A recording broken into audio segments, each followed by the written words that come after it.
semestre aqui.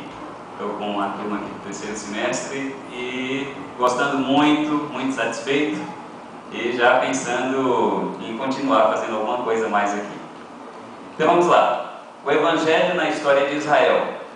Eu quero apresentar rapidamente um rascunho que eu fiz, um resumo sobre esse trabalho. O objetivo desse trabalho é apresentar uma possibilidade interpretativa da comunidade cristã do primeiro século e como esta enxergava em Jesus Cristo o cumprimento das profecias dirigidas a Israel concernente à escatologia e restauração do remanescente. Esse é o objetivo do trabalho. O assunto é tema de muitas discussões e divergências, pois o campo da interpretação é muito amplo e assim permite que diversas e contraditórias leituras sejam feitas. Portanto, é de fundamental importância o compromisso ético e respeitoso. Assim, fiz acuradas pesquisas, chegando às conclusões que apresentarei, não pretendendo com isto ter esgotado o assunto ou pretensiosamente afirmar ter a verdade sobre os fatos abordados. Mas confesso que tais pesquisas e análises resultaram em uma consistente perspectiva, sendo de grande valia para os estudiosos do assunto. Bom, todo mundo aqui sabe, é corriqueiro, tudo sobre o ministério de Jesus. Quando começou, como começou, e nós sabemos que os evangelhos sinóticos são unânimes em apontar esse início e também apontar a sequência de como Jesus saiu a convidar os seus discípulos e quais foram os discípulos. Também não há divergência, né? Os 12 que estão no evangelho lá aparecem de forma unânime. Então Jesus escolhe a sua equipe. Não foi uma equipe tão polida, tão bem trabalhada como muitos poderiam pensar, mas poderia ter escolhido uma equipe melhor, de rabinos, de mestres, de doutores, mas ele foi escolhendo pessoas mais simples. Poderíamos nos perguntar por quê? Jesus queria impactar e ele precisava trazer, como ele mesmo chamou a sua doutrina, de um vinho novo. E ele precisava de receptores para adquirir esse vinho novo. E ele escolheu pessoas que tivessem menos pressupostos, foi a conclusão que eu cheguei. Porque, do ponto de vista de uma construção, se você já tem um prédio erguido e quer construir naquele terreno, vai dar muito trabalho. Mas se tiver uma casinha pequena, vai ser mais fácil demolir e fazer outra coisa. Então, como os discípulos tinham menos pressuposto, tinham menos base, estava ali só com coisas que tinham ouvido dos mestres, dos rabinos, então Jesus escolheu essas pessoas mais simples. E esses, mesmo acompanhando a Jesus, parecia que tinha muita dificuldade de entender o que Jesus queria e qual era a proposta de Jesus. E não é de se admirar a gente dizer que Jesus não conseguiu ver, durante o seu ministério, muito progresso. Porque muitas vezes os discípulos estavam como nécios, e até foram chamados de nécios após a ressurreição. Agora, nós podemos concluir, analisando o Evangelho, que depois da ressurreição de Jesus parece que caiu um grande óculos de leitura nos discípulos e eles também conseguiram uma chave maravilhosa para abrir e desvendar alguns enigmas. Eles começaram a entender as coisas de uma forma melhor e com estes novos óculos, em toda a leitura que os discípulos e a comunidade faziam, conseguiam ver o Cristo. E isso é interessante de notar, porque eles começaram um processo de desvendamento dos escritos mais conhecidos e usados nas cerimônias culticas de Israel. Salmos que eram cantados, que eram proferidos de cor em forma de poesia, nesses hinos e nesses salmos, nessas poesias, eles conseguiam enxergar o Messias e foram se apropriando de textos para dizer, olha, é esse daqui que é o personagem que nós estamos pregando. Então eles viam em Jesus a autoridade final para a compreensão teológica da história, da profecia e da poesia sagrada de Israel. E muitas passagens históricas não preditivas são aplicadas no Novo Testamento como sendo cumpridas em Cristo, mas que no seu contexto original não contém aparentemente nenhuma intenção preditiva. O autor, quando foi escrever, ele não escreveu pensando assim, bom, isso não está acontecendo agora, mas isso vai se cumprir também daqui a 1000 anos, daqui a 700 anos, não tinham esse pensamento. Porém, os discípulos começaram a enxergar nessas passagens preditivas. E tais passagens podem ser narrativas ou ocorrências históricas, experiências de sofrimento, lamentação, súplica ou ação de graças por um salmista, ou ascensões descritivas nos livros proféticos. Alguns exemplos: Deuteronômio 18:15. Lá o versículo diz, Moisés diz assim: olha, depois de mim, Deus vai suscitar um varão, um profeta, igual a mim, e a eles vocês devem ouvir. E eu pergunto, estava falando de Jesus ou de Josué? Moisés estava falando diretamente de Josué, que seria o varão que ficaria no seu lugar. Ele não tinha nenhuma intenção de falar de Messias. Só que Pedro vai fazer a análise desse versículo, e lá em Atos 3, 22 e 23, ele fala: olha, esse varão que Moisés está falando que ia ficar no lugar dele é Jesus. Apesar que Josué e Jesus têm o mesmo nome, né? É Jesus, é esse Jesus nosso aqui agora, é esse nosso Jesus, é o Jesus que está no nosso meio. Além de mediador e profeta, tal qual Moisés, os discípulos também conseguiam ver em Jesus o cumprimento da promessa feita a Davi, que no seu trono sempre teria um descendente que governaria. Então agora eles já promovem Jesus também ao trono davídico, né? Agora Jesus é um rei. Assim Jesus sobrepuja Moisés. O autor da carta aos Hebreus ainda o apresenta como verdadeiro sacerdote e a perfeita oferta que o salmista apresenta lá no Salmo 40. Diz: olha, então agora Jesus é um profeta tal qual Moisés, ele também é um sacerdote e ele também é rei. Comentando sobre isso, esses três principais modelos de mediadores entre Deus e Israel agora são vistos pela comunidade em Jesus.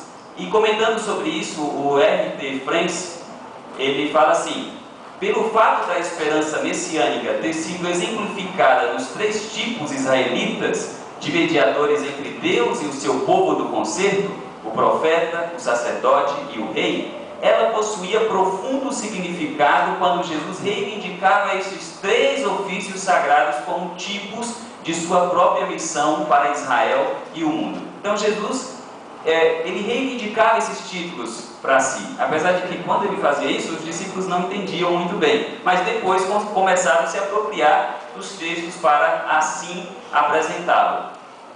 Então até mesmo as narrativas, que antes era apenas a história de Israel, agora tinha um novo significado. Ao olhar a narrativa da história de Israel, os discípulos não se prendiam simplesmente ao fato, ao acontecido, mas começaram a dar sentido também à história. E eles passaram a compreender e aplicar a história primitiva de Israel a Jesus. E com esta perspectiva, Jesus agora é apresentado como estando percorrendo na mesma senda, ou seja, no mesmo caminho por onde passou Israel, com a missão de triunfar onde Israel fracassou. Então os discípulos começaram a trazer uma construção teológica, e é essa construção que eu vou apenas aguçar, porque, como eu falei, não tem como esgotar o assunto, mas eu quero apenas deixar como uma reflexão e também uma cunhazinha para vocês pesquisarem, um incentivo para vocês pesquisarem. Então vamos começar por Êxodo 4:22. Lá em Êxodo 4:22 está escrito assim: dirás a Faraó, assim diz o Senhor, Israel é meu filho, meu primogênito. Está falando do povo de Israel. Alguém tem alguma dúvida? Não. Está falando que é para dizer para Faraó que Israel é o filho dele. O povo de Israel, a nação israelense, é o filho primogênito de Deus. Porém, na leitura feita agora com essa perspectiva e com esse óculos que agora estava diante, esses óculos que estavam diante dos discípulos, eles começaram a ver diferente. Quem era o filho primogênito de Deus agora? Era Israel ainda? Os discípulos olham e falam assim: olha, eu trouxe um versículo, tem muitos, mas eu quis colocar esse de Hebreus. Pois a qual dos anjos Deus alguma vez disse: tu és meu filho, eu hoje te gerei. E outra vez: eu serei seu pai e ele será meu filho. E ainda quando Deus introduz o primogênito no mundo, diz: todos os anjos de Deus o adorem. Tem muitos outros versículos que apresentam Jesus como sendo o filho e o primogênito de Deus, certo? Então a comunidade do século I agora vê em Jesus o filho ou primogênito que antes tinha sido dito que era Israel. Lá em Oséias 11, verso 1, diz assim: quando Israel era menino, eu o amei, e do Egito chamei o meu filho. Tem alguma dúvida que está falando de Israel?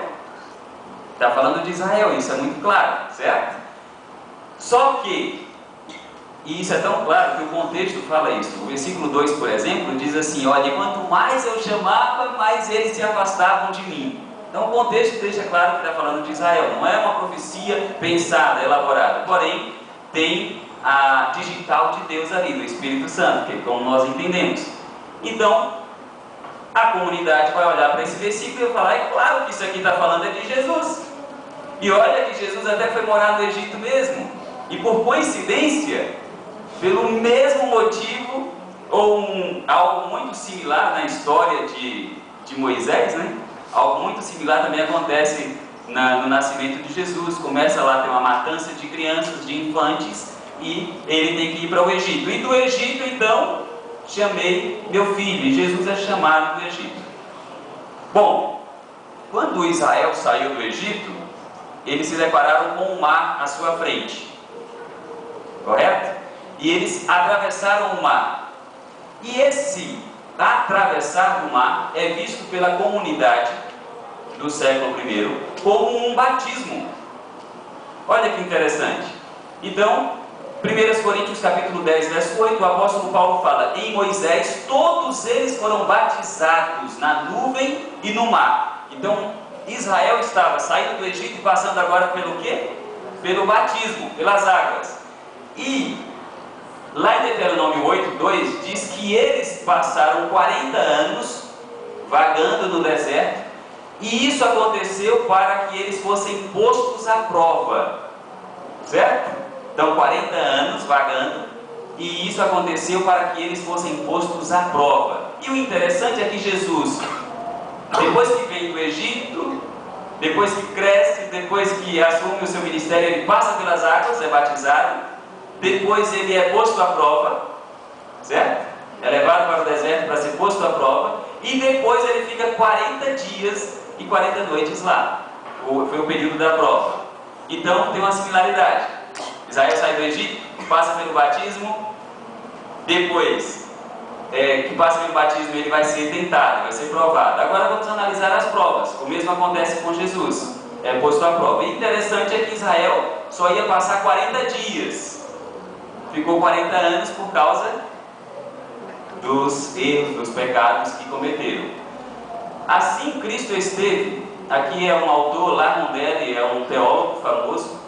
Ele fala: assim Cristo esteve no deserto por 40 dias, sendo tentado pelo diabo, concernente à sua confiança messiânica na vontade soberana de Deus, antes de começar sua singular comissão. Em seu jejum deliberado, por exatamente 40 dias, Jesus desempenhou a experiência de Israel, mas manifestou total obediência a Deus através do apelo à sua palavra revelada a Israel. Vou pular o final do contexto, só para a gente ir adiante. Provas enfrentadas por Israel, Deuteronômio 8, verso 3, diz assim: assim ele, está falando de Deus, os humilhou e os deixou passar fome. Deus fez o que com Israel? Humilhou e deixou passar fome, mas depois o sustentou com o maná, que nem vocês nem os seus antepassados conheciam, para mostrar que nem só de pão viverá o homem, mas de toda palavra que procede da boca de Deus. Mas diante dessa prova, Israel não se saiu bem. É o que está escrito em Números 11, versos 9 e 10. Diz que quando o orvalho caiu e chegou o maná, Moisés estava ouvindo todas as famílias se queixando, cada uma na porta da sua casa. Então, observem que Israel foi deixado, foi humilhado, foi deixado passar fome. Coincidência ou não, os discípulos agora vão enxergar em Jesus um protótipo disso, porque Jesus também vai para o deserto e passa fome, certo? Só que do contrário, Israel murmurou. Agora Jesus chega e é tentado: olha, transforma as pedras em pães. Jesus faz o quê? Aí ele vai lá e faz o que Israel deveria ter feito: nem só de pão viverá o homem, mas de toda palavra que sai da boca de Deus. A segunda, ou uma outra prova, logo após o batismo no Mar Vermelho, Israel tentou o Senhor. E Êxodo 17, verso 2 diz: então contendeu o povo com Moisés e disse: dá-nos água para beber. E Moisés lhes disse: por que contendeis comigo? Por que tentais ao Senhor? E no capítulo 6, verso 16 do Deuteronômio diz assim: não tentareis o Senhor vosso Deus como tentastes em Massá, que foi nessa situação. E os discípulos, a comunidade do século I, vai ver Jesus isso se cumprindo também. Porque ao ser tentado a preocupar-se com isto, com saber se Deus de fato estava cuidando dele, Jesus vai dizer assim: olha, não tentarás o Senhor teu Deus.